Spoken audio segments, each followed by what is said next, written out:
ये कहे ना मैं तुझे पूरी कायनात की दौलत दूं, अपने बेटे की एक आंख निकाल के दे दे। मां पूरी दुनिया की दौलत के बदले में बेटे की एक आंख नहीं दे सकती, एक कान नहीं दे सकती, एक उंगली मां नहीं दे सकती। वो तुम्हें इतना चाहती है। ये रिश्ते होते और इन रिश्तों को बाजारों से नहीं खरीदा जा सकता, मार्केट और मंडी से नहीं खरीदा जा सकता। ओ भाई शुक्र अदा करो जिन्हें अल्लाह ने मां बाप दिए, जिन्हें अल्लाह ने मां बाप दिए। और मां बापों से भी गुजारिश है जिन्हें रब ने बेटे दिए हैं वो अल्लाह का शुक्र अदा करें, शुक्र अदा करें। ये भी अल्लाह की बहुत बड़ी नेमत है, बहुत बड़ी नेमत है। आज ना बात बात तो मां बाप कहते तुझे मरी ले जा, जरा सा गुस्सा आया अम्मा कहती तुझे हैजा ले जा। मां बाप से हाथ जोड़ के गुजारिश कर रहा हूं, खुदारा औलाद के बारे में मां बाप ये जुमले ना निकालें, इसलिए कि मां बाप की जबान से निकली हुई बात पत्थर की लकीर होती है। और ये रब की नाशुक्री भी एक तरह से, औलाद की कदर ना करना यह भी रब की नाशुक्री है।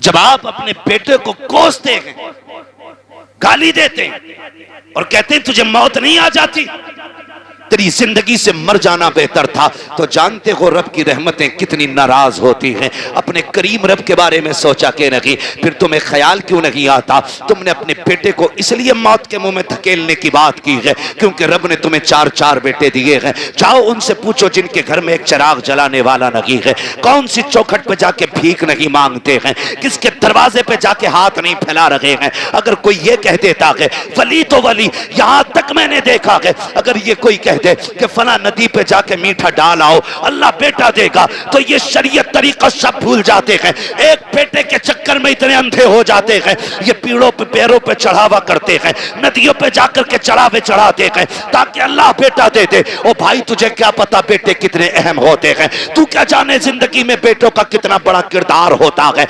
इनकी कदर किया करो, इनकी अहमियत की हामिल रहो, इनकी अहमियत को समझो। बात बात पे बददुआ न देना, तेरी जबान अगर रब को बुरी लग गई उस वक्त तुझे तोड़ा जाएगा जब तुझे कोई सीधा करने वाला नहीं मिलेगा। आओ तुम्हें कहानी पर आता चलूं, एक बात तुम्हें समझाता चलूं। एक माँ को रब ने एक बेटा अता किया, उसी बीच उसके शौहर का इंतकाल हुआ। आंगन में सिर्फ एक ही बेटा था, शौहर का इंतकाल हो गया। माँ उसी बेटे को पालती रही, उसी के सहारे जिंदगी गुजारती रही। ख्याल ये आता था ये मेरा इकलौता चांद है, इसी के साथ जिंदगी गुजर जाएगी, इसके सहारे जिंदगी गुजर जाएगी। आओ मैं बेटों से भी ये बात कह के चला जाऊं, कितनी बेवा माएं ऐसी होती हैं जो बेटों के सहारे जिंदगी की जवानी काट दिया करती हैं लेकिन दूसरा निकाह नहीं करती हैं ताकि अपने बेटे को सुख की जिंदगी दे सकें। लेकिन कल जब यही बेटा जवान हो जाता है उन बूढ़े माँ बाप की कुर्बानियों को ठुकरा दिया करता है और उस माँ से कहता पता तूने मेरे लिए क्या क्या है। और जालिम तू अपनी बीवी को माँ के लिए 8 दिन नहीं छोड़ सकता है, इसने जिंदगी भर की जवानी तेरे लिए कुर्बान कर दी है और तू पूछ रहा कि तूने मेरे लिए किया क्या है। मुझे तो उस दिन रोना आया था जिस दिन एक बेटा माँ से कहता है माँ मैं तुझे हज कराने लेके जा रहा हूँ और दिल्ली जाकर के हज हाउस में उसको छोड़ करके चुपके से निकल जाता है। माँ बेटे को तलाश करती रह जाती है, कई दिन हो गए रोते रोते बेटा नहीं आया। जब आए मीडिया वाले पूछा बता माँ तू क्यों रो रही है? उसने जब हाल दिल बयान किया था, कान खोल करके मेरी बात सुनना प्यारे, उसने कहा था मेरा बेटा मुझे हज का झांसा लेकर के लाया और कहा मैं तुझे मदीने लेके जा रहा हूँ। कहा मैं बूढ़ी एक देहाती औरत, सीधी सच्ची औरत, मुझे क्या पता सफर कैसे किया जाता है। वो कहती है कि मैं बेटे के साथ आ गई, एक रात रुका मेरे साथ और मुझे छोड़ के चला गया है। फिर जब उसने रो के कहा था कि जानते हो मैंने इस बेटे को कैसे पाला है? कहा जब बाप इसे बचपन में छोड़ के चला गया मैं इसका माथा चूम चूम के जिंदगी गुजारती रही। मैंने दूसरा निकाह नहीं किया था, सैकड़ों पैगाम निकाह के आए थे लेकिन मैंने बेटे के लिए निकाह नहीं किया था, पूरी जिंदगी इस बेटे के लिए कुर्बान कर दी। आज ये मुझे धोखा दे करके चला गया है।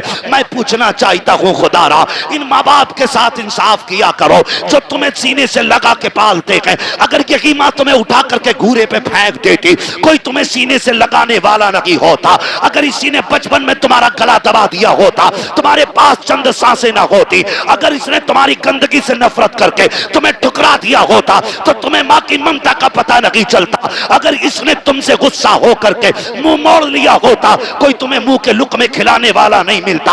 आज जो जवानी की दहलीज पे कदम रखा है, ये इसी माँ की कुर्बानियों का नतीजा है, इसी बाप के रज्जगों का नतीजा है, इसी ने दर दर की खाक छानी है, तब तुझे जवानी मिली है। और तुम्हें खुदा का वास्ता, अगर माँ बाप तुमसे प्यार करते हैं, तुम्हें मशक्कत से पाला है, उनकी इज्जत किया करो, उनकी कदर किया करो। उस खातून को अल्लाह ने बेटा अता किया, लेकिन जानते हो जब बच्चे के बचपन के कुछ साल गुजरे गए, एक दिन कोई बच्चे से गलती हो गई, बच्चे ने कोई चीज का नुकसान कर दिया, माँ ने गुस्से में कह दिया था तुझे मौत क्यों नहीं आ जाती है।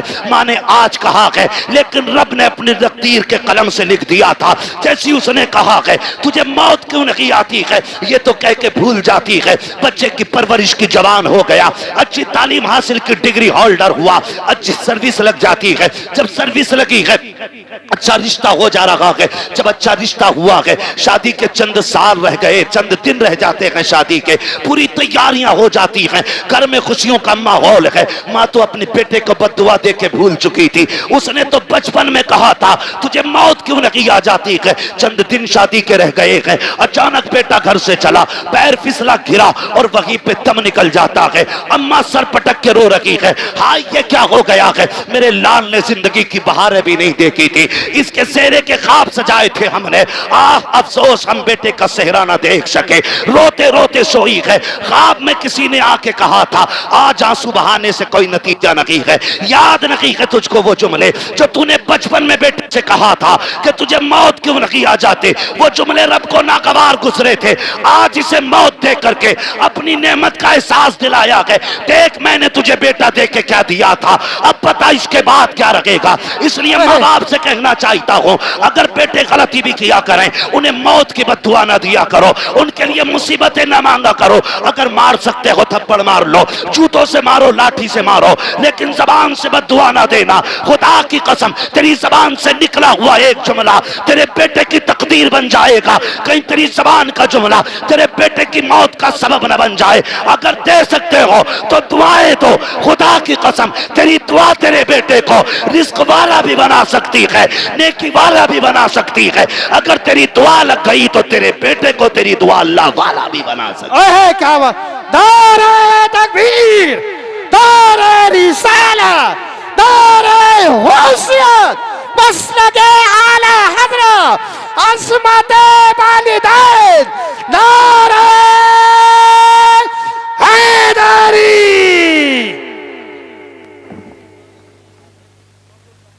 तवज्जो है सारे लोगों, चलूं आगे भी 10 मिनट बाकी हैं, जरा कह दें या रसूल अल्लाह। अल्लाह सारे लोगों को सलामत रखे। मैं कह रहा हूं आप बैठ के सुभान अल्लाह जोर से नहीं बोल पा रहे, देखो तो सही, खड़े भी हैं बेचारे जिनको जगह नहीं मिली है, तो कम से कम तुम बैठे हो तो कम से कम बैठने पे रब का शुक्र अदा कर लो।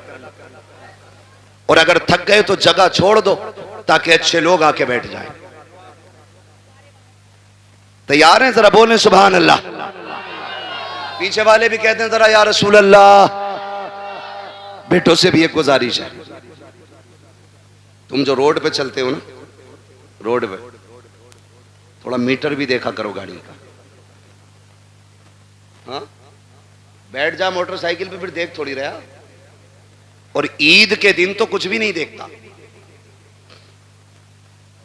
शर्ट खोलेगा सारे बटन के, वो बटन के शर्ट के सारे बटन खोलेगा और यूं एक्सीलेटर लेगा, टंकी फुल है, अब्बा ने 200 दिए थे, 300 अम्मी ने दिए थे, 500 रुपए में टंकी भर गई। फिर दाएं बाएं नहीं देख रहा। तुम जानते हो तुम्हारी एक छोटी सी गलती तुम्हारे मां बाप को जिंदगी भर रुला सकती है। कह रहा मेरे आगे पीछे कोई रोने वाला ना। क्यों? मां बाप भूल गया तू? रोने वाले कब होंगे? का जब बीवी बच्चे होंगे। अच्छा, वही तेरी हमदर्द है? अरे बताओ यार, मैं बीवियों के खिलाफ भड़का नहीं रहा हूं आपको, लेकिन समझा रहा हूं, मैं समझा रहा हूं आपको। आप कह रहे हो नहीं नहीं कोई रोने वाला नहीं है। सुन मेरे भाई,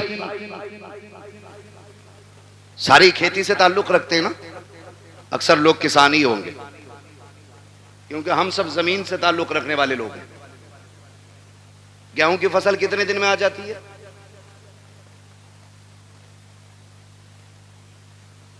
6 महीने खड़ा रहेगा गेहूं? बहुत पक्के किसान लग रहे हो यार तुम। देखिए अब यहां मुझे गेहूं के बीज का प्रचार नहीं करना है। मोटी सी बात, धान अब तो 90, 60 दिन में भी आ जाते हैं ना कुछ धान, खरार वाले। साटा जिसे कह मैं कै दिन में आ जा, 61 दिन हो जाए या 65, मशहूर तो 60 सही है। ठीक है, अपने हालत से भले ही मत काटो 90 दिन। ठीक है जी। एक किसान धान लगाता है ना, धान एक एक पेड़ को दिलो जान से पालता है कि नहीं?